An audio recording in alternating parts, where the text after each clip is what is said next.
Los invito en este día a que abramos la Biblia en el capítulo 15 del Evangelio de Lucas para leer una de las parábolas, tal vez la parábola más maravillosa que nos deja el Evangelio. También dijo: un hombre tenía 2 hijos, y el menor de ellos dijo a su padre: Padre, dame la parte de los bienes que me corresponde, y le repartió los bienes. No muchos días después, juntándolo todo, el hijo menor se fue lejos a una provincia apartada, y allí desperdició sus bienes, viviendo perdidamente. Y cuando todo lo hubo malgastado, vino una gran hambre en aquella provincia, y comenzó a faltarle. Y fue y se arrimó a uno de los ciudadanos de aquella tierra, el cual le envió a su hacienda para que apacentase cerdos. Y deseaba llenar su vientre de las algarrobas que comían los cerdos, pero nadie le daba. Y volviendo en sí, dijo: ¿cuántos jornaleros en casa de mi padre tienen abundancia de pan, y yo aquí perezco de hambre? Me levantaré e iré a mi padre, y le diré: Padre, he pecado contra el cielo y contra ti, ya no soy digno de ser llamado tu hijo. Hazme como a uno de tus jornaleros. Y levantándose, vino a su padre. Y cuando aún estaba lejos, lo vio su padre, y fue movido a misericordia, y corrió, y se echó sobre su cuello, y le besó. Y el hijo le dijo: Padre, he pecado contra el cielo y contra ti, y ya no soy digno de ser llamado tu hijo. Pero el padre dijo a sus siervos: Sacad el mejor vestido y vestidle, poned un anillo en su mano y calzado en sus pies, y traed el becerro gordo y matadlo, y comamos y hagamos fiesta, porque mi hijo muerto era, y ha revivido, se había perdido, y es hallado. Y comenzaron a regocijarse. Esta historia, esta parábola, que la hemos leído hasta la mitad, que es la parábola del hijo pródigo. Así la conocemos, en la historia se la ha conocido como la parábola del hijo pródigo. Los pintores han pintado cuadros, y hay una multitud de cuadros sobre el hijo pródigo, y hay un ballet sobre el hijo pródigo. Es decir, que es una parábola bien conocida. Ahora, ¿es la parábola del hijo pródigo? Esta es la pregunta que uno tiene que hacerse dentro del contexto. Recordemos que antes de esto Jesús habló de la oveja perdida. Y realmente lo importante de esa parábola era el pastor que iba a buscar a la oveja. Después habló de la mujer que perdía una moneda valiosa y que barría toda su casa hasta encontrarla. Quiere decir que en la primera el protagonista es el pastor que va a buscar, en la segunda es la mujer que barre, y llegamos a la tercera. Y acá lo que se pierde es un hijo. Y el protagonista realmente de la historia es el padre.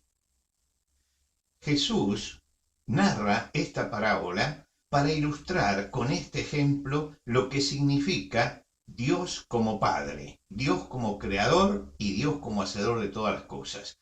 Y el hijo, ese hijo que se va de la casa o ese otro hijo que se queda, representan actitudes que tenemos los hombres frente a lo que Dios hace. Por eso me quería detener, ya que estamos celebrando el Día del Padre, en la actitud de Dios como Padre. Cuando usted lee la parábola, tiene que pensar que Jesús hizo un relato breve, conciso, pero con mucha riqueza detrás, y que uno lo tiene que leer lentamente.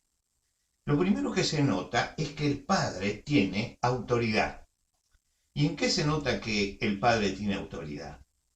En que el Hijo, para desviarse de la rectitud y de la autoridad del Padre, se va a una provincia apartada.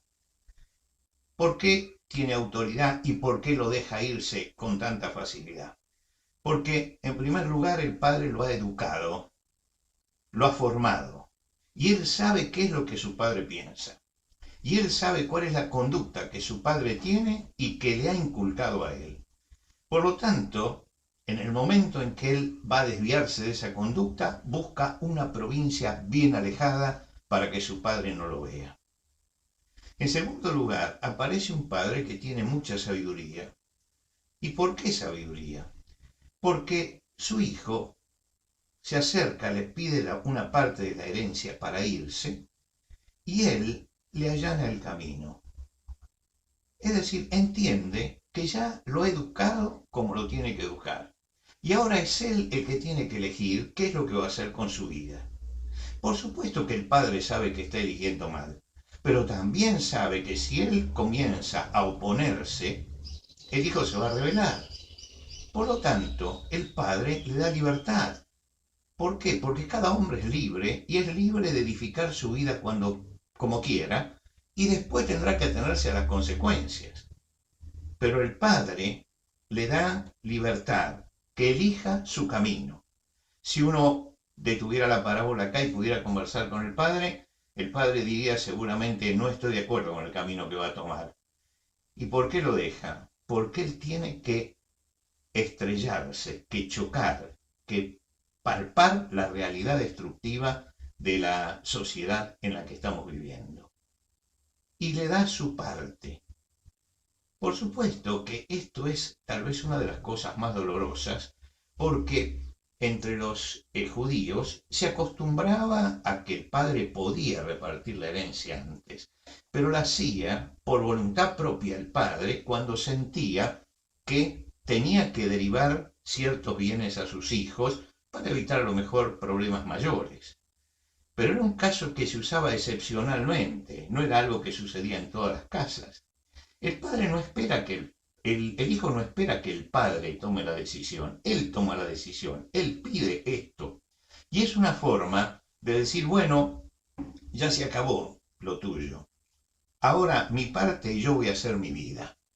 El padre podía haber alegado, bueno, pero esto lo vas a recibir cuando yo no esté, porque esto es lo que yo trabajé y lo que yo hice. Pero no obstante, con sabiduría, pero también con sufrimiento interior, le da al hijo la parte porque sabe que lo está eliminando de su vida, lo está sacando de la vida en ese momento. Se lleva lo último para alejarse de él definitivamente.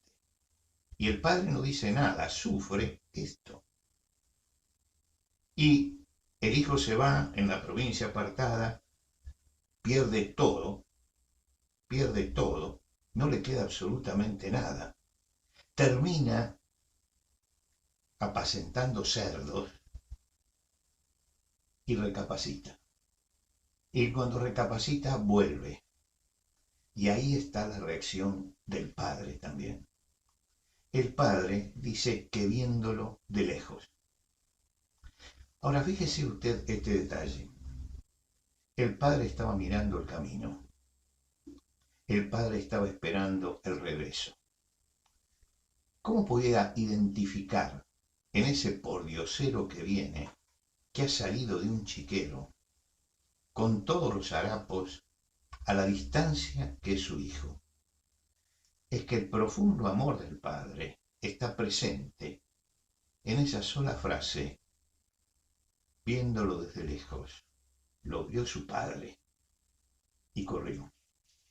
Es decir, que ahí está todo el amor del padre que esperó hasta ese momento. Y por supuesto, cuando va a confesar su pecado y él trae ya lo que va a decir, ya lo ha pensado, ya lo ha reflexionado y por eso está en camino, el padre le otorga el perdón sin esperar los detalles. Y por último, lo restaura.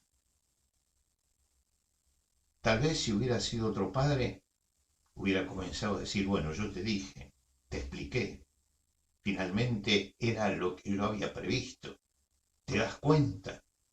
Pero no, él no toma ninguna de estas actitudes, porque es un padre sabio que sabe cómo tiene que actuar y actúa perdonando y restaurando.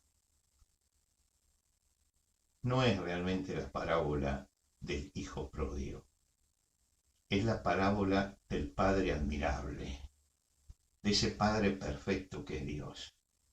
Dios está reflejado en ese Padre y nos está mostrando el drama de la relación de Dios con el hombre. Ese hombre que se escapa, que no quiere estar en la presencia de Dios. Ese hombre que entra en la angustia y no encuentra solución. Ese hombre que se degrada hasta apacentar cerdos. Ese hombre somos todos nosotros que necesitamos volver a la casa del Padre. Y uno dice, bueno, y me espera el juicio de Dios. No, cuando tomamos el camino correcto para volver, que es el camino del arrepentimiento, es el camino de abrir nuestro corazón al Señor, a Jesucristo, y confesar nuestros pecados a Él. En el momento en que damos esa vuelta en nuestra vida y nos volvemos a Dios, el perdón está otorgado, no tiene condiciones. El Señor Jesucristo dijo, el que a mí viene, no lo echo fuera. Lo que quiere decir que nos está garantizando que vamos a ser recibidos por Dios. Porque nuestro Padre Celestial es un Padre que tiene autoridad, que nos ha dicho cómo teníamos que conducirnos. Es un Padre que tiene sabiduría, ha dejado al hombre en libertad y ahora que elija. Es un Padre que sufre viendo al hombre en su caída. Es un Padre que nos está mirando con ojos de amor, porque nos está invitando a venir a Él. Es un Padre que está dispuesto a perdonarnos y es un Padre que está dispuesto a restaurarnos. El gran protagonista es ese Padre. No quise hablar de los padres terrenales, quise hablar de este que es nuestro Padre Celestial. Jesucristo enseñó, Padre nuestro que estás en los cielos.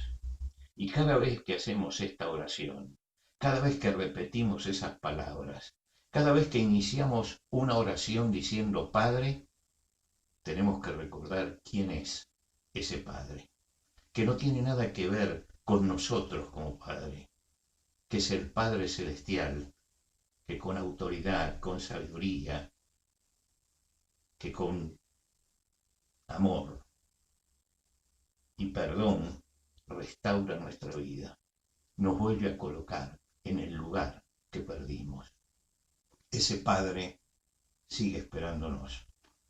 Que este día, padres, hijos, todos, si estamos lejos, tomemos el camino para volver a aquel que nos hizo, a nuestro Dios, para reconocer en Él a nuestro Padre Celestial.